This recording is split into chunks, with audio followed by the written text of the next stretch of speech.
سوال یہ پوچھا گیا ہے کہ کیا کسی کے نام کا اس کی شخصیت پر، اس کے زندگی کے معاملات کے اوپر اثر پڑتا ہے؟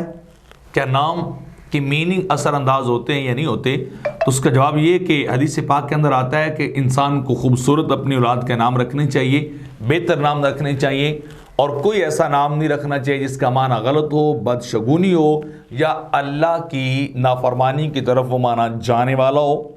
تو لہٰذا ایسا کوئی نام بھی انسان کو نہیں رکھنا چاہیے جس سے ایسا کوئی تاثر پھیلتا ہو۔ اس سے ہٹ کر باقی جو نام آپ کے درست رکھیں گے وہ آپ کے لیے بہتر ہے۔ ان کے انسان کی تقدیر، اس کے زندگی کے معاملات اور اس کے اوپر کسی قسم کا کوئی اثر بوجھ جو ہے وہ نہیں ہوتا۔ نام اپنی جگہ باقی رہتا ہے۔ میرے آقا علیہ السلام نے فرمایا کہ تم جو نام میرے نام پہ رکھو۔ انبیاء علیہ السلام کے نام جیسے حدیث پاک میں آتا ہے کہ عبداللہ، عبد الرحمن، یہ اللہ کے پسندیدہ نام ہے، ان کو رکھنا چاہیے۔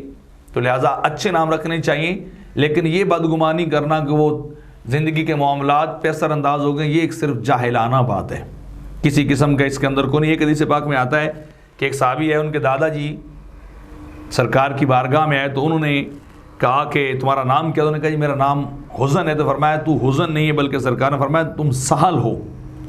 تو بس وہ نہیں جانتے تھے، انہوں نے کہا جی نہیں میں نے اپنے والد والا نام نہیں بدلنا۔ تو پھر وہ کہتے ہیں کہ ہماری نسل میں وہ غم چلتا ہی گیا، لیکن وہ نام کی وجہ سے نہیں تھا، وہ سرکار کے سامنے انکار کی وجہ سے تھا کہ انکار کیا گیا۔